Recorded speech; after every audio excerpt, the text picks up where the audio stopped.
nous étions donc en train de parler du Burkina Faso et cette controverse autour de moustiques OGM contre le paludisme. Alors, pourquoi, Messan Fioclou, est-ce qu'il n'est pas possible, parce qu'on veut lâcher 10 000 moustiquaires, disons-le clairement, dans la nature, est-ce qu'il n'est pas possible de faire d'abord des expériences en laboratoire, construire un endroit où on laisse des anophèles et on met ces moustiques là-bas pour faire l'expérience plutôt que d'aller les lâcher dans la nature? Mais le problème, c'est que avant de parler de l'achat dans la nature, c'est que les expériences ont été faites dans les labos, dans les enclos, et c'est à partir de ce résultat qu'on veut mettre ça sur le terrain. C'est pourquoi j'ai dit tantôt, on a fait ça au Brésil et dans certains pays de l'Asie du Sud-Est, et le résultat est probant. Bon, le Burkina étant ce qu'il est, comme l'a dit mon frère Anani, la société civile a du poids. Et ça risque de durer. Le débat sera houleux avant qu'on ne finisse par définir ce qu'il faut faire exactement. Mais l'objectif de ceux-là qui veulent faire la projection, c'est de réduire le taux de paludisme dans leur pays. Si les gouvernants sont en face de ceux-là qui disent qu'il faut attendre, bien qu'il faut continuer par discuter, moi je pense que c'est normal. Et il ne faut pas que, en voulant faire disparaître le paludisme, ces mêmes moustiques créent d'autres problèmes. Là, donc, c'est comme le dit Justin, il faut être dans la communication pour rassurer, c'est ça. Oui, c'est ça. Il faut faire une sensibilisation sur plusieurs mois, parce que le Burkina est vaste. Les deux localités en question, il faut attendre. Faire la sensibilisation dans tout le pays avant de revenir à ces deux localités choisies. Et s'ils ont choisi deux localités, c'est pour une raison. C'est pour une raison. Donc, il faut avoir confiance aux gouvernants parce que ça va dans l'intérêt du domaine public. Mais là, c'est les scientifiques d'abord. Eux, bon, ils veulent faire leur expérience, ils ont tous les arguments pour convaincre le gouvernement. C'est pourquoi j'ai dit que ce n'est pas le début, ce n'est pas le Burkina. On a fait ça quelque part. Et c'est le Burkina qui est le premier pays en Afrique à suivre cet exemple. C'est ce que je dis. Alors là, il y a aussi une autre question qui se pose. Le paludisme, c'est un problème, enfin disons même une question universelle aujourd'hui, surtout africaine.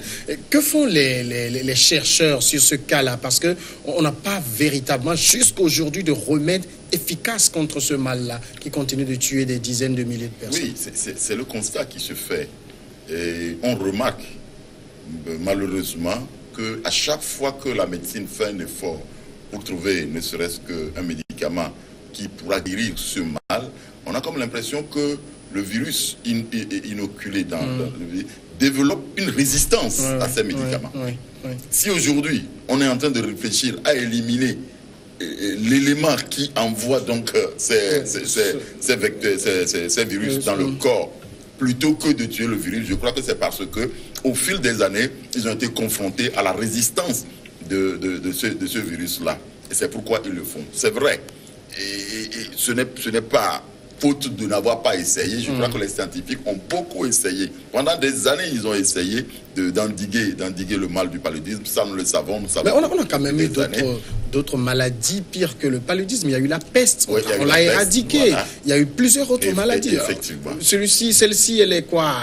Est-ce que nous allons dire que c'est parce que les gens ne veulent pas faire d'efforts? La question reste posée. Depuis plusieurs années, nous avons la résistance au niveau des moustiques.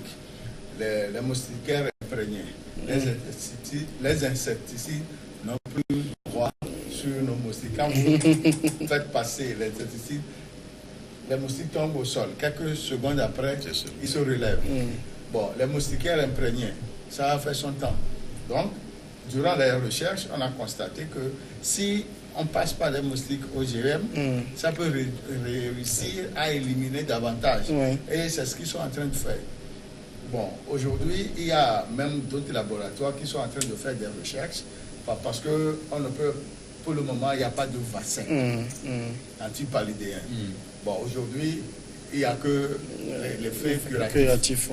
Donc, si on trouve une solution intermédiaire qui va dans le domaine public, on ne peut que saluer ça. Mais comme c'est le Burkina qui veut innover, moi je prie pour que ça puisse arriver et qu'on ait un résultat probant afin que toute l'Afrique de l'Ouest puisse bénéficier de cet exemple-là. Justin. Oui, peut-être que c'est l'aspect que j'aimerais quand même toucher par rapport au bassin. Je suivais une émission où on annonçait que bon, les expériences ont été faites. Et sur la base de ces expériences-là, probablement dans les années à venir, on aura forcément un bassin pour le paludisme. Et moi, je me suis réjoui parce que je suis africain, je vis toujours en Afrique. Et la question qui est sur le tapis aujourd'hui, pourquoi c'est au niveau de l'Afrique ou au niveau de ces pays, et, entre guillemets, sous-développés, que le problème, la maladie du paludisme s'enracine. C'est parce que quelque part, il y a un problème de développement. La plupart du temps, vous rentrez dans les milieux sales, c'est dans ces milieux-là que les moustiques font rage. Donc ça suppose que pour guérir même cette maladie ou bien pour penser à l'éradiquer, d'abord, c'est une question de prise de conscience, individuellement d'abord, et après les pouvoirs publics. Donc si on arrive à poser la base sur ces éléments-là, je pense que progressivement, on peut, Dieu aidant, trouver une solution définitive pour le paludisme. Parce que vous voyagez dans d'autres pays ou dans un milieu qui est propre, c'est difficile d'être attrapé par le paludisme. Mais dans les milieux qui sont des milieux sales, on jette de l'eau un peu partout, mais on observe de la boue un peu partout. Je pense que c'est dans ces milieux-là qu'il y a plus, et surtout dans les milieux où les populations sont concentrées.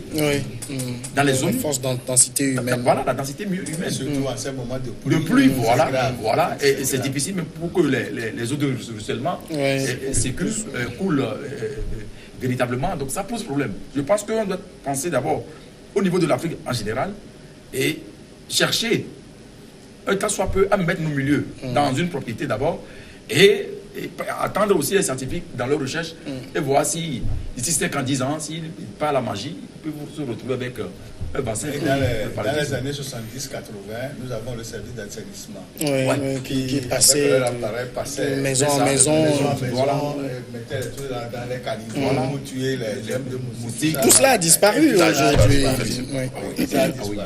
Pas seulement au Togo, mais dans les autres pays également, ça a disparu. Mais je pense que c'est une question maintenant qui engage les pouvoirs publics. Nous avons une direction du paludisme qui est au niveau de l'Institut national d'hygiène qui font aussi leurs recherches et autres là. Je pense que le gouvernement togolais est conscient du paludisme au Togo. On semble quand même, au niveau du paludisme, être dans les recherches qui sont des recherches avancées, très poussées. Mais pourquoi on n'expérimente pas la tradithérapie? Nos tradithérapeutes s'y connaissent aussi dans ces genres de... Est-ce qu'ils ont réussi?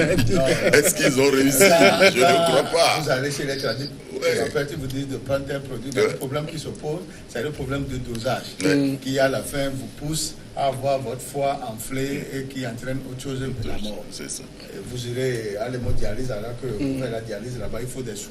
Oui, mais ce que je dis, c'est que par le passé, ces gens soignaient ces gens de maladies quand même. Oui, ils les soignaient comment? Comment? On n'a jamais vu. La feuille de kakiliba. C'est dit qu'on nous faisait boire ça quand on était des enfants, c'est vrai, mais ça n'a pas contribué à la guérison, à éradiquer complètement ce mal. Le paludisme, c'est un mal, c'est une endémie très, très dangereuse. Si tu n'es pas piqué, tu n'auras pas le paludisme. Ceux qui disent que c'est le soleil qui... Non, c'est de fausses histoires. C'est l'une des maladies aujourd'hui qui évolue sur 3 phases. Il ne faut pas aussi l'ignorer. Le paludisme évolue sur 3 phases. Donc vous êtes piqué aujourd'hui, vous allez sentir les malaises. Mais par après, vous allez avoir l'impression que vous êtes guéri. Mais il y a la seconde phase qui vient et la 3e phase. Et si vous ne faites pas attention, c'est mortel aussi. C'est mortel. Je pense que, comme je le dis, j'interprète toujours les pouvoirs publics. Parce que c'est une question de communication. Pour rassurer les populations, il faut communiquer autour, prendre les dispositions. Je pense qu'à partir de ce moment-là, quelqu'un qui pense que quand tu manges plus de l'huile de palme ou tu t'exposes plus sur le soleil et que ça peut être à partir de ce moment-là qu'on a le paludisme. Moi je pense que c'est un faux débat. Il va falloir que les pouvoirs publics communiquent et voir dans quelle mesure il faut prendre des dispositions pour aider les populations. C'est aussi ça, hein, comment dire, l'information au niveau de nos populations. Avec quelqu'un dit j'ai le palud, il dit bon c'est le soleil. Oui, c'est le soleil. Tu as mangé quoi hier? Dis-moi. Parce que la dernière qui est passée là, c'est l'haricot. J'ai vu tellement consommer trop de palme. C'est manque de communication. C'est tout un problème. L'Afrique étant l'Afrique, évoluer. Avec ses réalités. On va passer au second sujet, c'est la Guinée, la manifestation interdite, mais l'opposition l'a maintenue. L'opposition a donc décidé de maintenir sa manifestation ce mardi à Conakry, en dépit de l'interdiction. Une semaine après la mort d'un manifestant lors de 2 journées ville morte, les autorités communales de Matoto, quartier de Conakry, d'où doit partir la marche, avaient décidé plus tôt dans la journée de l'interdire, se disant dans l'impossibilité de sécuriser la manifestation. Et comme fallait s'y attendre, puisqu'on est en Guinée, la manifestation a bien sûr dégénéré, au point même où l'ancien premier ministre guinéen, Cellou Dalein Diallo, le chef de file de l'opposition, dénonce une tentative d'assassinat sur sa personne après que son véhicule a été traversé par une balle alors qu'il se rendait donc à la manifestation. Mais sans Fioclou, la Guinée, décidément, on a l'impression que la police n'est pas aussi professionnelle dans l'encadrement des manifestations comme c'est par exemple le cas dans d'autres pays où on voit des manifs qui ne dégénèrent pas. Non, en Guinée, ce n'est pas seulement la police, l'armée tout entière. Si nous arrivons à comprendre que Sékou Touré, après sa mort en 83 ou bien 84, et la prise de fonction par Lansana Conté, le pays a été gouverné par ce militaire d'une manière dictatoriale. Et après son décès, nous avons Dadis Camara qui a pris le pouvoir, qui a essayé, qui a voulu remettre un peu de l'ordre au niveau des mines, mais malheureusement, le 28 septembre, lors d'une manifestation de l'opposition au terrain, ces gars ont tiré, ce qui a fallu son renversement. Et vous devez noter aujourd'hui que l'armée guinéenne n'est pas tellement disciplinée comme cela se doit. Quand on parle de discipline dans une armée, c'est que on doit parler du donneur d'ordre et des exécutants. Jusqu'à ce jour, on ne sait pas qui a donné l'ordre pour le 28 septembre. Et la police, dans tous les pays francophones d'Afrique, l'armée, la police sont aux ordres du gouvernement. Parce que la légalité le leur confère.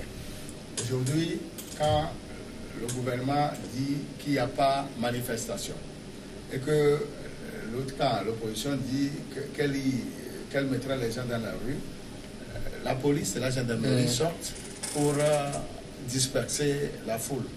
Quand j'ai appris tout à l'heure qu'une balle a traversé le véhicule de Cellou Dalein Diallo, moi j'ai dit celui qui a tiré est allé trop loin. C'est un chef de file de l'opposition. On peut toucher n'importe qui, mais quand vous touchez celui-là, vous avez des problèmes. En Guinée, le professeur Alpha Condé doit un peu taper du poing sur la table. Parce que si nous voulons suivre l'historique qui s'est passé avant qu'ils ne prennent le pouvoir, on a fait le premier tour. Il était loin devant, très loin, 44%. Et il a fallu 6 mois ou 18% avant qu'on ne fasse le deuxième tour. Et le deuxième tour a donné comme président Alpha Condé. Il a dit aussi qu'en Guinée, les Peuls sont les dépositaires de la richesse. Certains disent que c'est l'une des raisons pour lesquelles on ne veut pas que Dalein Diallo soit président. Un commerçant Peul riche et avoir encore un président, donc il faut un peu nous retenir, c'est ce qui s'est passé. Mais nous devons nous poser cette question. Pourquoi ces genres de phénomènes se passent toujours dans les pays francophones? L'opposition dit, je fais ceci, le pouvoir dit non. Et l'opposition s'entête à y aller. Pourquoi? C'est une provocation ou quoi? Vous dites, nous voulons manifester à cause du décès de l'un de nos militants. En dehors des manifestations, il y a des communiqués qu'on fait pour éviter de telles situations. La Guinée, d'après ce qui s'est passé jusqu'à nos jours, souffre. Mais la population guinéenne n'a jamais bénéficié de la richesse de leur pays. C'est les autres qui ont la même mise sur leur richesse. Et le président Alpha Condé, quand il est venu au pouvoir, moi j'ai pensé qu'il allait retourner la situation. Or, je trouve toujours que c'est la même chose. Qui continue. Alors, Justin, est-ce qu'au niveau de de la Guinée. On doit dire aujourd'hui qu'Alpha Condé a définitivement basculé dans la dictature. Oui, apparemment, c'est ce qui s'observe. Tout à l'heure, lorsque vous décrivez la scène qui s'est produite aujourd'hui au niveau de ce pays, au niveau de la Guinée, notamment à Conakry, ça m'a fait sourire parce que c'est pratiquement similaire à ce qui s'est passé au Togo. On a eu le culot, l'autoprudence de tirer sur le véhicule du chef de file de l'opposition. Heureusement que... Ici, c'était des gaz, mais là-bas, il parle de balles réelles. Il dit la balle est passée juste entre mon chauffeur et moi. Ah ouais. C'est ce qu'il dit. Et lui, il a eu la chance. Ici, peut-être que le chef de file de l'opposition aussi a eu la chance. Il n'était même pas au pays en ce moment lorsque ça s'est passé. Donc, c'est pour dire tout simplement que nous avons un problème sérieux dans les États francophones d'Afrique. Et c'est là où moi, je n'arrive pas à comprendre. On dit la démocratie. Et la démocratie a ses règles. Maintenant, si le droit de manifestation est un droit constitutionnel et qu'il y a des dispositions qui sont prises, pourquoi empêcher les populations de manifester leur ras-le-bol? Mais ici, les autorités de Matoto disent qu'ils n'ont pas les moyens de sécuriser la manifestation. Ce sont des arguments fallacieux d'une autre génération qu'on avance. Dans nos États, pratiquement dans les pays francophones d'Afrique, que ce soit le Togo, je commence par chez moi, et en Guinée, ou peut-être pas moment au niveau du Bénin aujourd'hui, avec Patrice Talon qui impose sa suprématie, au Cameroun, j'en passe. On estime qu'on n'a pas les moyens pour assurer. Mais quand il s'agit maintenant de tirer sur les gens, dans la population, donc là, on a les moyens. C'est là, moi, je dis qu'aujourd'hui, votre question est la bienvenue. Et la Guinée a une histoire. Quoi qu'on dise aujourd'hui, moi je doute fort qu'on arrive à me convaincre que la Guinée est un État démocratique. Parce que les règles ne sont pas respectées. Vous avez vu la manière dont le chef de l'État a passé par tous les moyens pour imposer un président à la Cour constitutionnelle. Et ça a fait tache d'huile, ça a animé le débat. Et il a même pensé aller au-delà de son deuxième mandat. Aujourd'hui, c'est le débat. Maintenant, est-ce qu'on va lui laisser faire? Parce que c'est une question maintenant de rapport de force. Mais l'opposition à la rue. Mais comme vous venez de le dire, qu'on l'appelle professeur Alpha Condé aussi, compte sur l'armée. Et cette armée, entre guillemets, excuse-moi l'expression, qui est impolie, qui ne respecte personne, qui peut tirer sur des gens au terrain, on tue des gens. Et récemment, on a encore installé une commission pour juger, mener les enquêtes d'abord, juger les fauteurs. Mais au même moment, ça continue. C'est là où moi je n'arrive pas à comprendre. Soit on a la volonté de mettre fin au dérapage et on prend une autre direction, une autre voie, pour s'inscrire dans la logique de la démocratie. Il y a le Bénin et le Ghana ici à côté. Tout n'est pas rose au Ghana. Le Ghana n'est pas francophone. Voilà. Mais pourquoi on n'arrive pas à copier les bons exemples? C'est là où moi je n'arrive pas à comprendre. Parce que quand vous continuez, parce qu'on compte sur l'armée, on a des éléments sur lesquels on peut s'appuyer et faire du dérapage, tuer les populations. Moi j'estime que tôt ou tard, ceux qui sont les commanditaires et les auteurs de ces actes-là vont répondre de leurs actes. Alors, le Cellou Dalein Diallo dit que depuis le début du mandat d'Alpha Condé, il y a eu 95 morts en Guinée. La Guinée n'est pas un État en guerre, tout de même. La Guinée n'est pas un État en guerre. Vous savez, moi, je me pose toujours des questions sur la viabilité de la démocratie dans les pays africains, surtout francophones. Oui. Parce que on se pose la question de savoir si, quelque part, quelqu'un n'avait pas raison en taxant donc nos pays africains de ne pas encore être prêts pour la démocratie. Vous voyez? Donc, je crois qu'il va falloir qu'on réfléchisse mûrement pour savoir qu'est-ce qu'il y a lieu de faire pour que la démocratie dans nos États puisse être viable, puisse être vraiment installée. Quand on pose le débat sur la démocratie, est-ce que ça veut dire quoi, que toutes les demandes de manifestation, par exemple, doivent forcément être autorisées ou comment? Ou quand on interdit, est-ce qu'on ne doit pas respecter aussi l'interdiction? Oui, écoutez, nous sommes dans tout pays, il y a l'ordre. On ne peut pas dire que parce qu'il y a la démocratie, et donc on se lève tous les matins, on manifeste, et le pouvoir central va dire d'accord, manifestez, je suis content de vous, c'est très beau. Vous savez, donc il y a toujours ce bras de fer là qui s'installe à chaque fois qu'il y a une manifestation. Parce que la manifestation, c'est contre le pouvoir en place. Et de toutes les façons, le pouvoir en place ne peut pas toujours être fier d'une manifestation.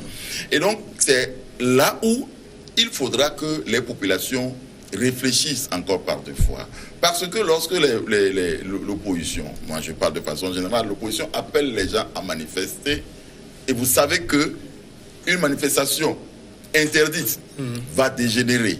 Et donc, il y aura encore des morts qu'on va compter.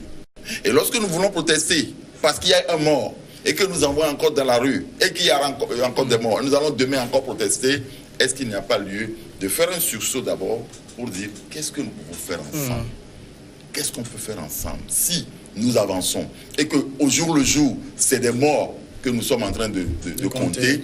Et est-ce qu'il n'y a pas lieu que nous fassions bas la terre pour qu'ensemble nous réfléchissions sur ce qu'il y a lieu de faire? Lorsque vous n'avez pas les moyens pour encadrer vos manifestants et que vous livrez vos manifestants au bal, je crois qu'il y a encore une responsabilité qu'il faut voir. Je parlerai toujours. Faut-il forcément qu'il y ait des balles?